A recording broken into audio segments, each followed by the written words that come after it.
Welcome guys to Professor's Trade, and on this video I want to talk about something that I'm sure a lot of you guys come across, and that is dealing with extremely skeptical people. And now look, there's no exact definition of when someone is being overly skeptical, but let me talk about where their philosophy comes from, why you should generally avoid this kind of people, and what my experience has been with extremely skeptical people. And usually, if you look at people who are extremely paranoid, there's a saying someone once told me, which is that paranoia attracts paranoia.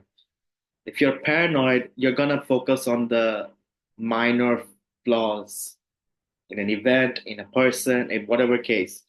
Okay, when you're extremely paranoid, you focus on the minor details. And I'm not saying you shouldn't focus on everything, but look, life is inherently um, uncertain.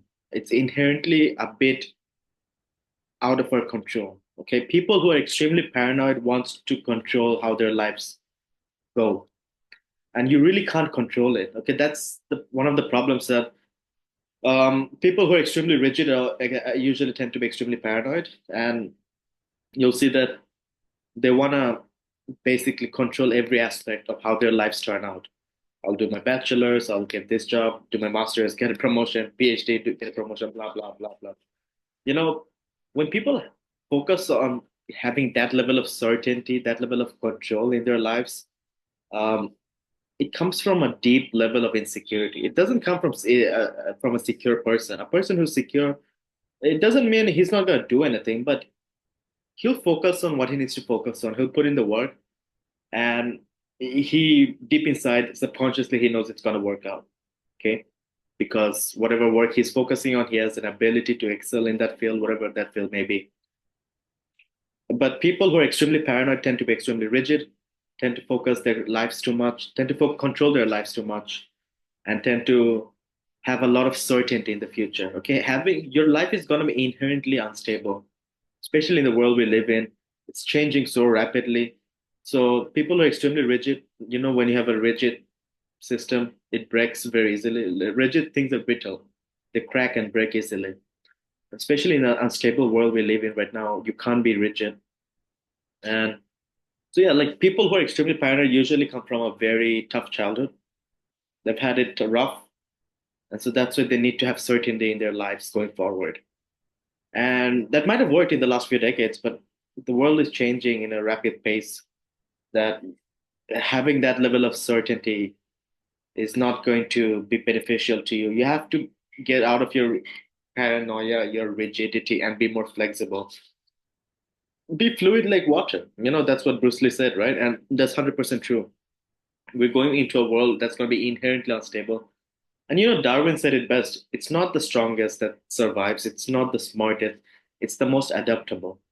And if you want to be adaptable to this rapidly changing society, you have to be flexible. You cannot be paranoid and focusing on the minor flaws, the minor weaknesses in a person, in an event, in your future, whatever it may be. And yeah, like in my experience, people who are extremely paranoid usually come from very tough childhood, tough backgrounds, and they also have bad experiences with people. And I've seen so many times where people who are extremely paranoid, they magnify the negative aspects of other people, and they have a fallout. It could be such a small petty thing, but because they're such a paranoid person, they focus on the negative aspect, ignoring all the positive, and it doesn't work out. And so, in any situation, you have to focus on the net. Is this person, this event, this action gonna be have a net positive impact on me? If you focus on the minor negatives and you magnify them, and which is what paranoid people do a lot of times, you're gonna end with a lot of falling out and a lot of, it's like uh, Robert Greene explained it best. It's like you're trying to cross a river. Okay, there are like stones in the river, so you can jump on the stones and cross the river.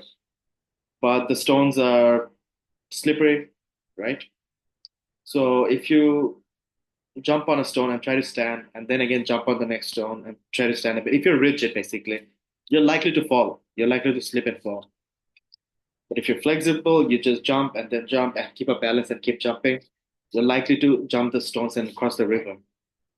And it's, a thing like that. In this world, you have to be flexible. You have to let go of the past. Whatever happens in the future happens. We live in such a world that people move on so fast. Okay, yeah, maybe a few decades back, if something happens, people will remember that for the rest of their lives. But in today's day and age, so many things happen every year, every day, that people they just forget what happened. They move on so fast, and yeah. So unless it's extremely traumatic, that's a different thing. But yeah, in general, if you're having a falling out over a misunderstanding or something, people will move on. People will um, yeah, but also you have to focus on the net effect of anything.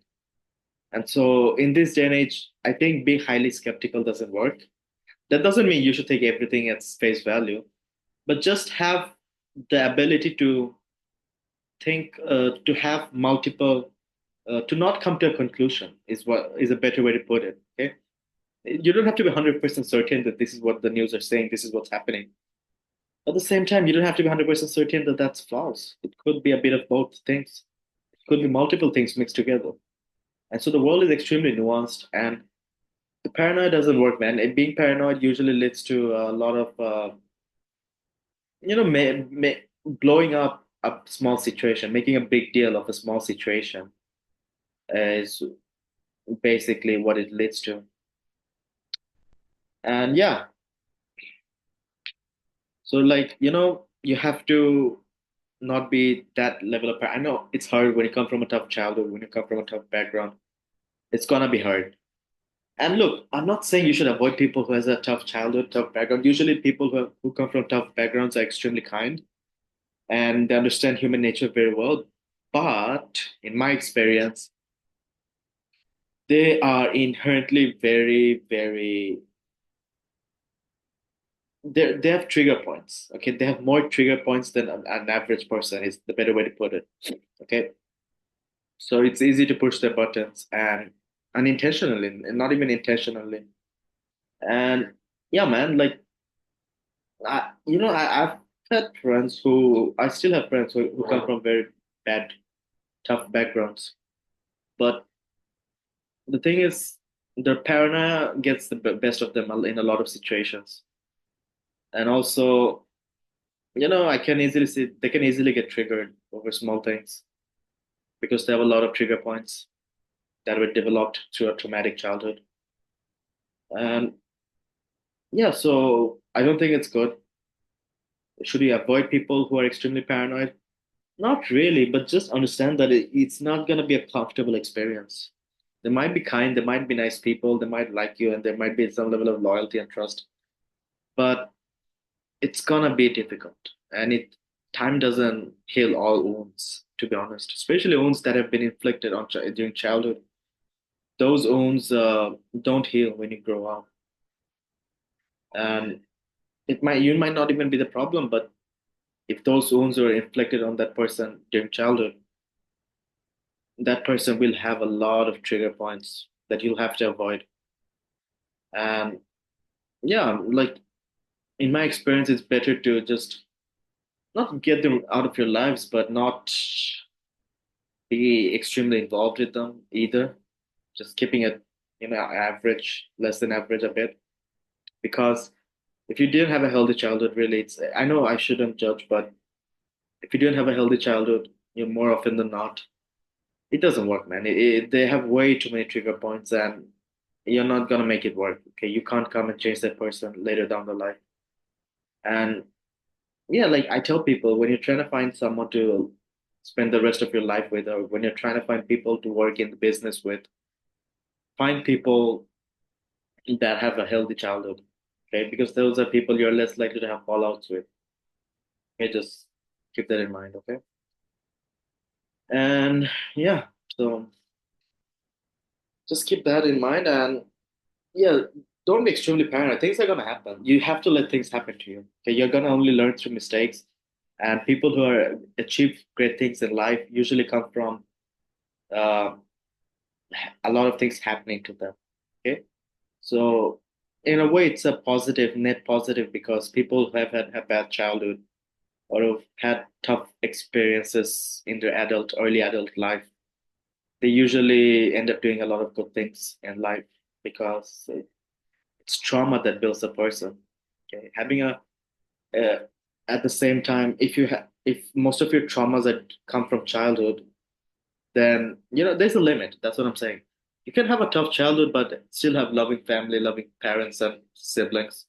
You'll still be fine. You can still get along with that person. But if you didn't get along with your siblings, with your cousins, with your parents, those kind of trauma points usually stay with that person for a long time, and those are the kind of people that's hard to deal with. That's in my experience, right? And yeah, you're gonna have bad things happen to you. You should be if bad things happen to you early in your adult life, that's the best thing that can happen. Okay, because now you have the rest of your adult life to make it work. If bad things happen to you later in adult life, it's kind of it's kind of bad. It's a negative on you because you don't have enough time to learn from that mistake and achieve great things. So I always tell people try to have bad experiences early in your adult life, right? And because that's the only way you're gonna learn how the world works, how people works. You're not gonna learn it through having good relationships, good friendships. Yeah, and you know, it just you have to understand that trauma and paranoia, in a lot of cases, these are very inflicting emotions, inflicting um, points, inflicting feelings. Because when you're spending time with someone who has a lot of childhood trauma, it's gonna come out, it's gonna be inflicted onto you. Okay, especially if you spend a lot of time with that person. Okay, so I don't recommend to spend a lot of time with people who have a lot of, especially the childhood traumas come from not getting along with their parents or their siblings. Yeah, in my experience, it doesn't work. Those traumas are gonna get inflicted onto you. It's viral. It spreads very fast. Gets sticky. Okay, and if it's something else, they had a good family and loving family, but they had a poor childhood or whatever, that you can still work with. But when they don't get along with their own blood relatives, yeah, it just doesn't work. You have to be kind. You shouldn't judge people based on that. But in my experience, that's where I draw the line. People who don't get along with their own blood relatives, people like that usually it's inflicting the way they behave. It spreads among other people they're around, especially if you're around them for a long period of time. But yeah, don't be paranoid. Things are going to happen to you in life, and you just have to deal with it as they come. Don't plan everything. Oh, if this happens, this is you can't plan your life. When it happens, I'm sure you people regret a lot of things that happened to them in the past. But if you look back, you probably realize that those things made you the person you are today, and also you did the best you thought in that situation. Let's not, let's be honest with ourselves. A lot of things you did in the past, when you did them, you thought those were the best course of actions. There's no point regretting them right now. So a lot of things are going to happen to you in the future. There's no point planning for it right now. When they happen, deal with them as they happen. There's no point wasting a good day tomorrow for a possible bad day tomorrow. There's no point wasting a good day today for a possible bad day tomorrow, is what I'm trying to say. And who knows, that bad day might not come. It might be completely, in my experience, the life never turns out how you expect it to turn out. And all people have told me that too. Like, what do you expect to happen? It's it, it's not gonna happen. Okay, unless you have killed someone, then you should expect to go to jail eventually. I mean, that's a different thing. But in general, if you haven't done anything nasty or horrible to anyone or anything, in general, how you expect life to turn out? it doesn't turn out that way. Okay. More often than not, there's going to be surprises. You're going to have problems from places, from sources, from people you least expect to have problems from. And you can't plan with them. Okay? You cannot plan with that. So, yeah, the best you can do is enjoy today. Focus on, like I said, the Pareto rule, which is the 80-20 rule. Focus 80% of your outcomes comes from 20% of your work. So focus on today where you can get the best value for your input, right? Focus on that work. And when things happen in the future, you'll deal with them as they come. It's really that simple. I know this is where also it gets tricky because a lot of people they think about their past mistakes and they're like, oh, if I prepared for that thing that happened in the past, that thing wouldn't have happened in the past.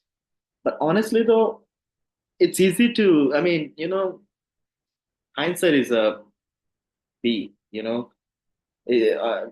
you can look back and say that, okay, this thing happened to me 10 years ago, but if I planned for it and I prepared for it, this thing wouldn't have happened. So if similar thing happened to me, how should I prepare for it in the future? That kind of conversation goes on in a lot of people's heads. But to be honest, that's not how life works. Okay. No two situations are the same. So trying to come up with a plan for what happens to you, especially if you have done nothing wrong. Okay, if you have done nothing wrong, nothing illegal, nothing bad, and things are still gonna happen. Don't get me wrong. Okay, people are they're cold-hearted psychos out there. Things are gonna happen. Even if it doesn't have to be a person. Okay, life is like that, it's inherently unstable. Things are gonna happen. And so planning for, oh, this happened. And so I'm trying to do that. I should plan for this. It just doesn't work. Okay, you cannot plan your way to have a successful future. Focus on the best output you can get for your input today, the work that will give you the best value for your input today. And when things come in the future, they come. If they don't come, they don't come. But in that way, you don't lose your sanity. You don't become extremely paranoid. And you focus on the work that's giving the best value for your buck, for your energy. Yeah. And, thinking hindsight is always a biatch. And yeah, it's a very common tendency for people to, oh, if I did this, if I planned for this in the past, this wouldn't have happened. So I should plan for it in the future. No, you really can't, man. It doesn't work. Life doesn't work like that. Okay. And yeah, so don't do that. Don't plan for what if situations. Okay. Because life doesn't work like that. It's inherently unstable. You have to deal with things as they come. Okay. And I know a lot of people has this thing, which is that they had fallouts with people in the past. They've made enemies in the past, and you'll make enemies in your life. That's just well, when you get up, when you grow up, when you increase your status, you're gonna fall out with a lot of people, and they're gonna turn into hateful, jealous enemies. And so a lot of people think about, oh, these enemies might hurt me in the future, blah blah blah. Let them, let them try. Let them succeed. If you're the person you say you are, if they try to hurt you, they will not be able to succeed. And even if they succeed, you'll be able to come out of it a better person. That's much better than, okay, I have this enemy. What if he or she does this in the future? How do I plan to tackle? It's gonna drive you mad because you're gonna make so many enemies in life as you grow up, to climb up the ladder of status. So you're gonna drive yourself crazy thinking about how to handle your enemies. Okay, so yeah, try to be normal and just deal with things as they come and focus on today and avoid extremely skeptical, paranoid people because they attract paranoia. Okay, it's an energy. If you think positive, you're gonna attract positive things. And also, like this is also another thing that people don't understand. Uh, if if it's not the truth, it doesn't hurt. Because for most people, almost everyone, if you if you show them their real face, they'll get upset. If you remove their mask and show them for who they are, they get upset, right? And so if it's not the truth, it's not gonna hurt. And if it is the truth and it does hurt, two things will happen. One of two things. One, they'll change and they'll think of you as their true friend, or they'll make you their enemy and they'll keep thinking that they're the nice person and they don't have a dark side. And if they make you the enemy and they don't realize their mistake and they don't realize their dark side, well, it's for the best. Those people shouldn't be in your lives anyway, right? And yeah, let them do whatever they want in the future. If you're the man you say you are, you'll be able to deal with it. And even if you can't deal with it, you'll be able to buy yourself time to get out of the situation as a better man, as a better man. So yeah, avoid extremely paranoid people because they attract paranoia and they're gonna attract paranoia to your mind, to your life. Yeah, that's it for this video. I'll come back with another one very soon. Until then, peace.